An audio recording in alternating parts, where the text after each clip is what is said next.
40 ദിനരാത്രങ്ങൾ തപസ്സനുഷ്ഠിച്ച ക്രിസ്തുവിനെ അനുകരിച്ചുകൊണ്ട് ഈ 40 ദിവസങ്ങൾ പ്രാർത്ഥനയിലൂടെയും ഉപവാസത്തിലൂടെയും പരിഹാര പ്രവർത്തനങ്ങളിലൂടെയും ഒക്കെ ക്രിസ്തുവിൻ്റെ പീഡാനുഭവവാരത്തിലേക്ക് പ്രവേശിക്കുവാനായിട്ട് നാം ഒരുങ്ങുകയായിരുന്നു. ക്രിസ്തുവിൻ്റെ പീഡാനുഭവത്തിൻ്റെ ഏറ്റവും അടുത്ത ദിനങ്ങളിലേക്ക് നാം ഇന്ന് പ്രവേശിക്കുമ്പോൾ തിരുസഭാ മാതാവ് വിശുദ്ധ യോഹന്നാൻ സുവിശേഷകനിലൂടെ നമ്മെ ഓർമ്മപ്പെടുത്തുക ബഥാനയിലെ നാസറിൻ്റെ ഭവനത്തിലേക്ക് കടന്നു ചെല്ലുന്ന ക്രിസ്തുവിനെയാണ്. യഹൂദാചാരപ്രകാരം ക്രിസ്തുവിനെ ഭവനത്തിൽ സ്വീകരിച്ച് അവൻ്റെ പാദങ്ങൾ സുഗന്ധതൈലം കൊണ്ട് അഭിഷേകം ചെയ്യുന്ന മറിയത്തെ ഇന്നത്തെ സുവിശേഷ ഭാഗത്തിൽ നാം കാണുന്നുണ്ട്. മറിയത്തിൻ്റെ ഈ പ്രവൃത്തി നമ്മെ ഓർമ്മപ്പെടുത്തുക 4 പ്രധാനപ്പെട്ട കാര്യങ്ങളാണ്. ഒന്നാമതായിട്ട് മറിയം ക്രിസ്തുവിൻ്റെ പാദാന്തികത്തിൽ ഇരുന്നു എന്നുള്ളതാണ്. പൂർണ്ണമായ ഒരു സമർപ്പണത്തിൻ്റെ അടയാളമാണ് പാദാന്തികത്തിൽ ഇരിക്കുക എന്നുള്ളത്. ഒരു ഗുരുവും ശിഷ്യനും തമ്മിലുള്ള ഒരു ബന്ധത്തെയാണ് നമ്മളെ ഇത് ഓർമ്മപ്പെടുത്തുക. ഗുരുവിൽ നിന്നും എല്ലാം പഠിക്കുന്ന ഒരു ശിഷ്യൻ അവൻ്റെ അരുകിലിരുന്ന് ഗുരുവിൽ നിന്നും പഠിക്കുന്ന ഒരു ശിഷ്യൻ്റെ മനോഭാവത്തോടു കൂടിയാണ് മറിയം ഇന്ന് ക്രിസ്തുവിൻ്റെ പാദാന്തികത്തിലായിരിക്കുക. പൂർണ്ണമായ സമർപ്പണത്തിൻ്റെ പ്രതീകം.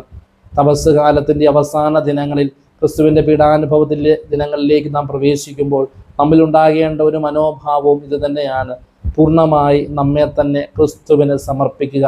തൻ്റെ ജീവൻ പോലും ബലിയർപ്പിച്ചുകൊണ്ട് നമ്മുടെ രക്ഷയ്ക്ക് വേണ്ടി ഈ ഭൂമിയിലേക്ക് കടന്നു വന്ന ക്രിസ്തുവിനെ പൂർണ്ണമായിട്ട് സ്വീകരിക്കുവാനും നമ്മെ തന്നെ പൂർണ്ണമായിട്ട് അവനിൽ സമർപ്പിക്കുവാനും നമുക്ക് ഈ ദിനങ്ങളിൽ പ്രത്യേകമാം വിധം സാധിക്കണമെന്ന് മറിയം ഇന്നത്തെ സുവിശേഷത്തിലൂടെ നമ്മെ വീണ്ടും ഓർമ്മപ്പെടുത്തുകയാണ്.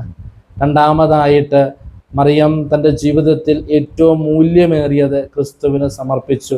തിരുവചനം നമ്മെ ഓർമ്മപ്പെടുത്തുന്നുണ്ട്, വിലയേറിയ നറുദീൻ തൈലമാണ് മറിയം ക്രിസ്തുവിൻ്റെ പാദത്തിൽ അഭിഷേകം ചെയ്യുന്നത്. ഏറ്റവും മൂല്യമേറിയ ഒരു സുഗന്ധ തൈലമാണ് നറുദീൻ എന്നത്. തൻ്റെ ജീവിതത്തിൻ്റെ എല്ലാ സമ്പാദ്യവും കൂട്ടിവെച്ചുകൊണ്ട് അത് ക്രിസ്തുവിൻ്റെ പാദാന്തികത്തിൽ ഒരു തൈലത്തിൽ സമർപ്പിക്കുന്ന മറിയത്തിൻ്റെ മനോഭാവം എപ്പോഴും നമ്മുടെയൊക്കെ അനുദിന ജീവിതത്തിലും ഉണ്ടാകണം. നമ്മുടെ ജീവിതത്തിലെ മൂല്യമേറിയത് ക്രിസ്തുവിന് കൊടുക്കുവാനായിട്ട് നമുക്ക് സാധിക്കണം. ഒരുപക്ഷെ അത് നമ്മുടെ സമയമാകാം, ഒരുപക്ഷെ നമ്മുടെ പ്രാർത്ഥനയുടെ നിമിഷങ്ങളാകാം. ഇവയൊക്കെ കർത്താവിന് നൽകുവാനായിട്ട് സാധിക്കണം. എപ്പോഴും കർത്താവിന് ഒന്നാം സ്ഥാനം നമ്മുടെയൊക്കെ ജീവിതത്തിൽ നൽകാനായിട്ട് സാധിക്കണം. ഏറ്റവും മൂല്യമേറിയത് നാം അവന് നൽകണം. മൂന്നാമതായിട്ട് മറിയത്തിൻ്റെ വിശ്വാസത്തെ തകർക്കുവാൻ ചുറ്റുമുള്ളവരുടെ പരിഹാസങ്ങൾക്കോ പഴിപറയലിനോ സാധിച്ചിട്ടില്ല എന്നുള്ളതാണ്. സുവിശേഷത്തിൽ നാം കാണുന്നുണ്ട്, യൂദാസ് മറിയത്തെ കുറ്റപ്പെടുത്തിക്കൊണ്ട് പറയുന്നുണ്ട്, ഇത് പാവങ്ങൾക്ക് കൊടുക്കുമായിരുന്നെങ്കിൽ ഇത്രമാത്രം നന്നായിരുന്നുവെന്ന്. എന്നാൽ അവയൊന്നും ശ്രദ്ധിക്കാതെ ക്രിസ്തുവിൻ്റെ പാദാന്തികത്തിൽ തന്നെ സമർപ്പിച്ചുകൊണ്ടായിരിക്കുന്ന മറിയം നമ്മെ ഓർമ്മപ്പെടുത്തുക. നമ്മുടെ വിശ്വാസ ജീവിതത്തിൽ ഒത്തിരിയേറെ പ്രതിസന്ധികൾ കടന്നു വരും. ക്രിസ്തുവിനോട് നാം ചേർന്ന് നിൽക്കുമ്പോൾ, വിശ്വാസത്തിൽ നാം മുന്നോട്ട് പോകുമ്പോൾ നമ്മെ കുറ്റപ്പെടുത്താനും പഴി പറയാനും ഒത്തിരിയേറെ വ്യക്തികൾ നമ്മുടെ ചുറ്റുപാടും കടന്നു വന്നേക്കാം.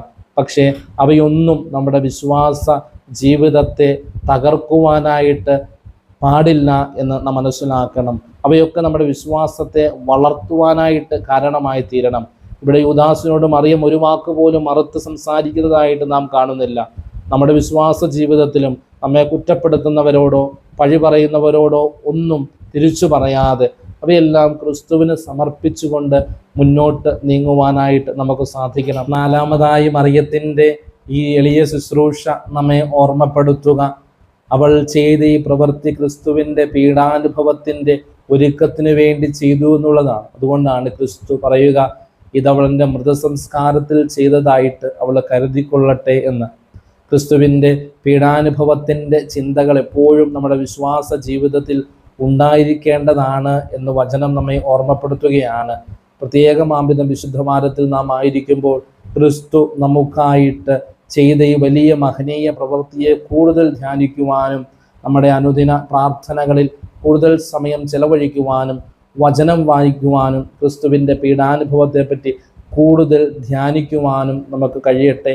അങ്ങനെ നമുക്കായി ഒരുക്കിയ ഈ വലിയ രക്ഷ ക്രിസ്തു തൻ്റെ പീഡാനുഭവത്തിലൂടെയും മരണത്തിലൂടെയും നമുക്ക് പകർന്നു നൽകിയ ഈ വലിയ രക്ഷ സ്വീകരിക്കുവാൻ നമുക്ക് പ്രത്യേകമായിട്ട് പരിശ്രമിക്കാം. അതിനായി കൂടുതൽ തീക്ഷ്ണതയോടെ പ്രാർത്ഥനയിലും ഉപവാസത്തിലും പ്രായശ്ചിത്ത പ്രവർത്തികളിലും വചന വായനയിലും നമുക്കായിരിക്കാം. ക്രിസ്തു നമ്മെല്ലാവരെയും സമൃദ്ധമായി അനുഗ്രഹിക്കട്ടെ. ഈശോ മിശിഹായിക്ക് സ്തുതിയായിരിക്കട്ടെ.